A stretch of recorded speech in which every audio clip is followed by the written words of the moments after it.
गर्मी होवे सर्दी होवे जिंदा भी मौसम होवे इंसान हैवान चरिंद परिंद अपने ना खाने पीने का अपनी खुराक का बंदोबस्त करते हैं ते खुराक जिहड़ी है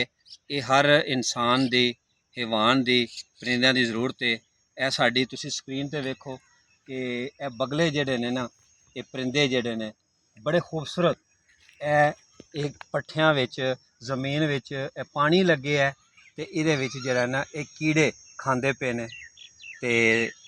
तुहानूं असीं अपनी स्क्रीन ते विखाने पे हैं किन्ने मतलब कि सोहने लगते पे ने। लेकिन ये अल्लाह दी मखलूक ने, अल्लाह दी शान है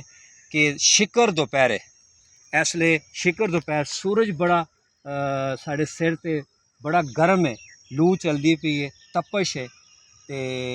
पट्ठियां नूं पानी लग्या ते जेहड़े परिंदे ने ना बड़े खूबसूरत तुहानूं असीं स्क्रीन ते विखाने हैं, क्लोज करके विखाने हैं कि ये ना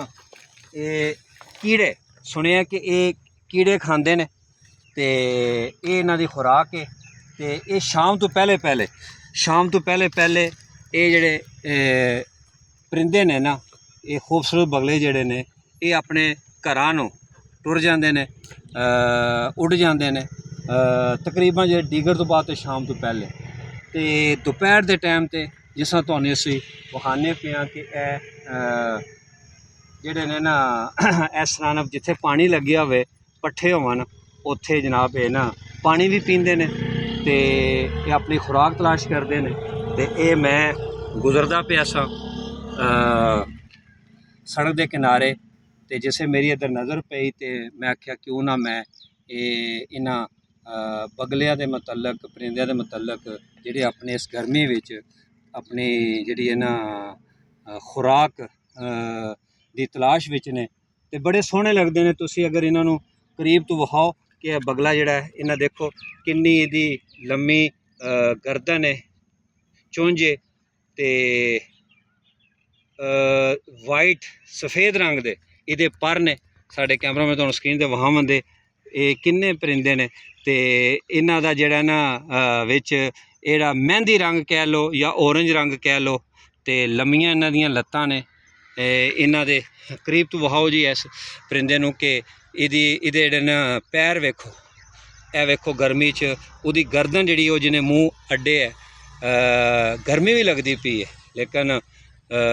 ये अपनी तलाश विच दी गर्दन वेखो जिहड़ी हिलदी पई है थरथरा रही है। ये साडे कैमरामैन तुहानूं स्क्रीन ते विखावन दे करीब जाके कि और करीब जाके विखाओ ते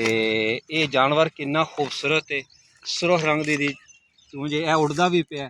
ते कोई बिल्कुल सफ़ेद रंग दे ने, ये दो रंग दे ने ते कुछ जेहड़े बगले ने परिंदे ने ना ये बिल्कुल सफ़ेद रंग दे ने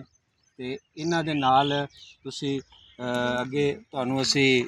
विखाने आ, कोशिश करने आ कि लालियां और भी किस्म दे ने ना परिंदे नस्ल दे वो भी आके इस पानी विच तुहानूं असीं विखाने आ। जिहड़ी ये जानवर है बैठे है कोयल टाइप है काले रंग का परिंदा ते इधर एक वड्डा परिंदा जिहड़ा तुसीं साडा ना देख सकते हो। इधर तुहानूं असीं क्लोज विखाने आ, वो उप्पर एक परिंदा बैठे है गर्मी विच ते ये